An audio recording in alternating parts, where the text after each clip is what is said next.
Oskar Schindler est né le 28 avril 1908 à Święto, dans la province de Moravie, en Tchécoslovaquie.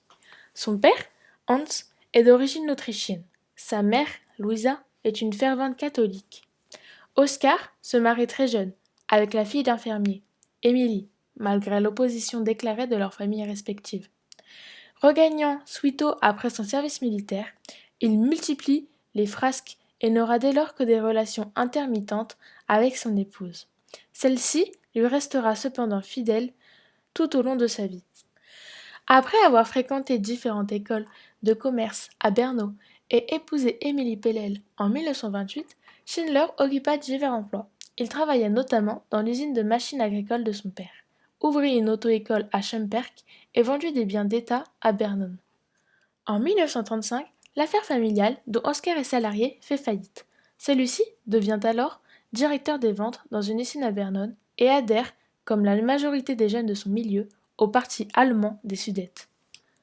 À l'automne 1939, la Pologne tombe sous la botte nazie. Arrivé à Cracovie, dans les fourgons des troupes allemandes, Schindler perçoit tout de suite les avantages qu'il peut tirer de l'occupation. La ville, important nœud ferroviaire, est un effet propice aux affaires. Elle lui permettra de devenir chef d'entreprise et de connaître pour la première fois la prospérité. Il fait ensuite fortune avec la Dutch Email Warren Fabric, dont l'usine est située à proximité du camp de concentration juif de Plaszow, et profite de sa bonne relation avec le chef de ce camp nazi pour demander de la main-d'œuvre, car la plupart de ses employés sont partis au combat. Au début, Schindler est surtout intéressé par le potentiel financier et engage des juifs car ils sont bien moins chers que des employés normaux. Mais plus tard, interpellé par leur sort et aidé de sa femme et de son ami, il va sauver la vie de 1100 à 1200 juifs en les arrachant au camp d'extermination nazi pour les faire travailler dans l'usine d'armement de Brunlitz. Pour mener à bien ses missions de sauvetage, il joue de son charisme et de ses bonnes relations avec des chefs de camp nazis. L'entreprise Schindler, fondée en Suisse en 1874, le groupe est le leader mondial des escaliers mécaniques et trottoirs roulants, et le second pour les ascenseurs. La société est implantée dans plus de 100 pays sur tous les continents avec plus de 60 000 salariés. En France, en 1969, Schindler fusionne avec la société française Roux Combalousier. C'est la naissance du groupe Roux Combalousier Schindler. En 1992, RCS devient une holding, c'est la naissance de Schindler SA. En Suisse, l'entreprise a son siège à Ebikon depuis 1957. Elle compte plus de 250 000 employés ainsi que 300 apprentis répartis sur toute la Suisse.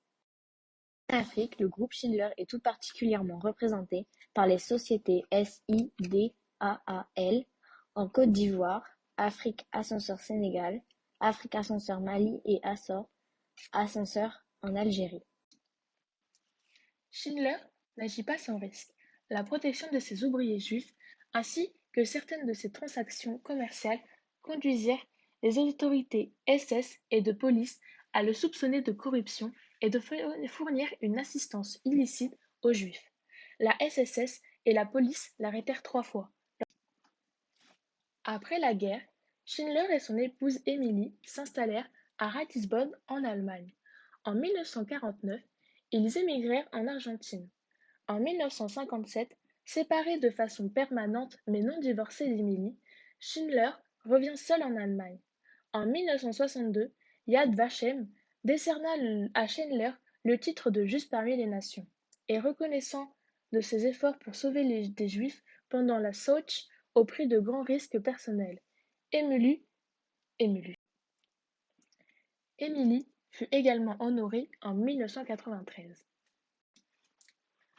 Oskar Schindler mourut en Allemagne en octobre 1974, sans ressources et presque inconnu.